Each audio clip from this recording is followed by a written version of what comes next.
നമ്മുടെ പ്രോജക്റ്റിൻ്റെ വീഡിയോ ഞാൻ കാണിച്ചിട്ടുണ്ടായിരുന്നല്ലോ, എൻ്റെ ഫാഷൻ ഡിസൈനിങ്ങിൻ്റെ പ്രോജക്റ്റിൻ്റെ. അപ്പോൾ അതിൻ്റെ പിന്നാമ്പുറ കാഴ്ചകൾ കുറച്ച് ഇതാണ് ഞാൻ ഇന്നത്തെ വീഡിയോയിൽ ഉൾപ്പെടുത്തിയിരിക്കുന്നത്. ഇതിൽ എല്ലാ ആൾക്കാരെയും തന്നെ നിങ്ങൾക്കറിയാമായിരിക്കും. ഞാൻ എൻ്റെ കഴിഞ്ഞ കുറേ വീഡിയോകളിലൊക്കെ കാണിച്ചിട്ടുണ്ടായിരുന്നു. നമ്മുടെ ക്ലാസ്സിലെ കുട്ടികൾ, അവരെയൊക്കെ പരിചയപ്പെടുത്തിക്കൊണ്ടുള്ള വീഡിയോകളൊക്കെ ഇതിനകത്ത് പോസ്റ്റ് ചെയ്തിട്ടുണ്ട്. അപ്പോൾ ഇത് അഞ്ജു എന്ന് പറഞ്ഞ കുട്ടിയാണേ. അപ്പോൾ അവൾ ഒരു ഈജിപ്ഷ്യൻ വനിതയുടെയാണ് എടുത്തിരിക്കുന്ന പ്രോജക്റ്റ്. അതുമായിട്ട് തോന്നിക്കുന്ന രീതിയിൽ അതിൻ്റെ ആടയാഭരണങ്ങളും ഒക്കെ സെറ്റ് ചെയ്തിട്ടുണ്ട്. അപ്പം അവർക്ക് സാധാരണയായിട്ട് നമ്മൾ ഫോട്ടോയിലൊക്കെ ആണെങ്കിലും കാണുന്ന ഒരു കിരീടം ഉണ്ടല്ലോ, അപ്പോൾ ആ കിരീടം സെറ്റ് ആക്കിക്കൊണ്ടിരിക്കുകയാണ്. പിന്നെ ഫോട്ടോഷൂട്ടിനായിട്ട് ഇലപ്പള്ളിയിൽ ഉള്ള പ്രദേശങ്ങളാണ് കൂടുതൽ നമ്മൾ തിരഞ്ഞെടുത്തിരിക്കുന്നത്. അപ്പോൾ അവിടെ ഇലപ്പള്ളി കാത്തലിക് ചർച്ച് ഉണ്ട്. അപ്പോൾ അവിടെ ഒന്ന് ഫോട്ടോഷൂട്ടിനായിട്ട് നോക്കിയതാണ്. അപ്പോൾ അവിടെ കിട്ടിയില്ല. പിന്നെ ഞങ്ങളുടെ അവിടെയുള്ള ചേച്ചിക്ക്, കൂടെ ഉണ്ടായിരുന്നൊരു ചേച്ചിക്ക് ഇവിടെയുള്ള ഇലപ്പള്ളിയിലുള്ളൊരു വെള്ളച്ചാട്ടമായിരുന്നു. അപ്പോൾ അങ്ങോട്ടേക്ക് അവർ പോയി. ഇപ്പോൾ അങ്ങോട്ടേക്ക് കുറച്ച് കയറി പോകേണ്ടി, ചതുപ്പ് നിലമൊക്കെയാണ്. അപ്പോൾ ഞങ്ങളെ ഇവിടെ ആക്കിയതായിരുന്നു. അപ്പോൾ അവിടെ നിന്ന് ഞങ്ങൾ കുറച്ച് വീഡിയോസും ഫോട്ടോസൊക്കെ എടുത്തതാണ്. പിന്നെ അടുത്ത സ്ഥലത്തോട്ട് ഷിഫ്റ്റ് ചെയ്ത് പോവുകയാണ്. പിന്നെ ഞങ്ങൾക്ക് 3 പേർക്ക്, 2 പേരുടേത് ഇവിടെ വെച്ചിട്ടായിരുന്നു. അത് നമ്മളെ ഒരു ലൈവ് വീഡിയോ ചെയ്തിട്ടുണ്ടായിരുന്നു. നമ്മുടെ മൂലമറ്റത്ത് ഉള്ള ത്രിവേണി സംഗമത്തിൻ്റെ അവിടെ ആയിട്ടായിരുന്നു ഞങ്ങളുടെയൊക്കെ വീഡിയോ വന്നിരുന്നത്. അപ്പോൾ എൻ്റേതൊക്കെ ആണെങ്കിലും ഇവിടെ വെച്ചിട്ടായിരുന്നു നടത്തിയത്. ഇതിൻ്റെയും ഞാൻ കുറേ ഒത്തിരി വീഡിയോസ് ചെയ്തിട്ടുണ്ട്, ത്രിവേണി സംഗമത്തിൻ്റെയൊക്കെ. നിങ്ങളത് കണ്ടിട്ടുണ്ടാവും എന്ന് ഞാൻ വിശ്വസിക്കുന്നു. അപ്പോൾ ഇതും കഴിഞ്ഞ വീഡിയോയിൽ കാണിച്ച, അപ്പോൾ ഇവളുടേത് കക്കയായിരുന്നു കേട്ടോ തീം എടുത്തിരുന്നത്.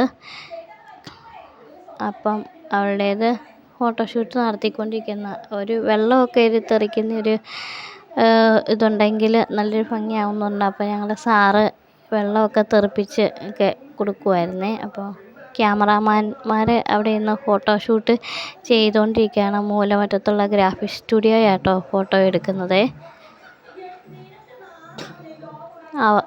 ഒരു വൈകുന്നേര സമയമായിരുന്നു. എങ്കിൽ കൂടി നല്ലൊരു ആവേദ്യമായിട്ടുള്ള ഭയങ്കര നല്ല സീനറിയൊക്കെ ഉണ്ടായിരുന്നു കേട്ടോ. നല്ല ഭംഗിയായിരുന്നു ആ ഒരു സമയത്ത്. പക്ഷേ എൻ്റെ ഫോണിൽ അത്ര ക്ലാരിറ്റി ഇല്ലാത്തതുകൊണ്ട്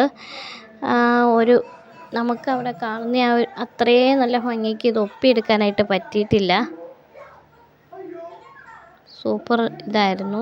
അത്യാവശ്യം ന്യായം വെള്ളം ഉണ്ടായിരുന്നു, നല്ല ഒഴുക്കൊക്കെ ഉണ്ടായിരുന്നു. അതുകൊണ്ട് കുറച്ച് പേടിയുണ്ടായിരുന്നു. ഇവിടെ കുറേ മരണമൊക്കെ നടന്നിട്ടുള്ള ഏരിയ ആയിരുന്നു കേട്ടോ. ഇതിപ്പോൾ ഞങ്ങളെ അവിടെ കൂടെ പഠിച്ചിരുന്ന വേറൊരു കുട്ടിയുടെയാണ്, സജിതയുടെ.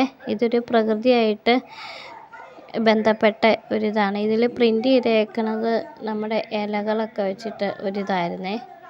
അപ്പോൾ പ്രകൃതിയോട് ഇണങ്ങിയ ഒരു തീമായിരുന്നു ഇവളെടുത്തിരുന്നത്.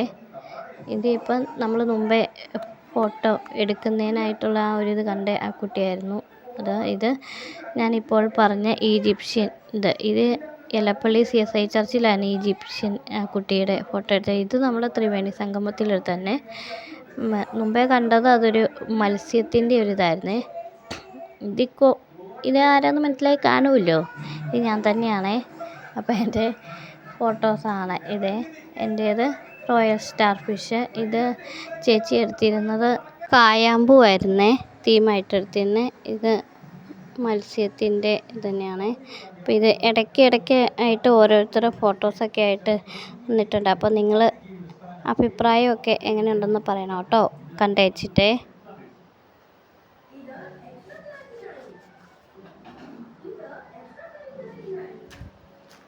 ഓരോ പ്രകൃതിയുടെ ചേഞ്ചസൊക്കെ വന്നിട്ടുള്ള ഫോട്ടോസൊക്കെ ഉൾപ്പെടുത്തിയിട്ടുണ്ട്. അപ്പോൾ അതിന് ഓരോ മോഡുലേഷനൊക്കെ ഉണ്ടല്ലോ.